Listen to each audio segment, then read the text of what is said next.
ভিডিওতে তো পরিষ্কার দেখা গেল তৃণমূলের ঝান্ডা, তৃণমূলের নেতা, তৃণমূলের কর্মী এবং পুলিশের নিষ্ক্রিয়তায় হামলা। আমাদের প্রাক্তন নেতা বর্তমানে তো তৃণমূলে, তাহলে উনি তো ছিলেন, তাহলে কি হ্যাঁ ছিলেন তো, ছিলেন।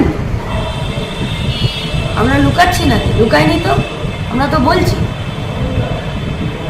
রাজ্যের মুখ্যমন্ত্রী চরম অমানবিক এবং দায়িত্বজ্ঞানহীনতার কালকে পরিচয় দিয়েছেন। গোটা রাজ্যের প্রতিবাদীদের গলার আওয়াজে ভয় পেয়েছেন, তারপরে আবার গুন্ডাদেরকে রাস্তায় বের করে দিয়েছেন। তো যে গুন্ডারা যেদিকে পোষাতে পারেনি, তৃণমূলে গিয়ে নাম লিখিয়েছে, সেই গুন্ডারা আবার রাস্তায় এসছে। কালকে তো বিমল দাশগুপ্ত ভবনেও ব্যাপক ভাঙচুর চলেছে, বোমাবাজিও ঘটেছে। নির্যাতিতা দোষীদের শাস্তির দাবিতে কোনো আন্দোলন, কোনো মিছিল থামবে না, ছোট হবে।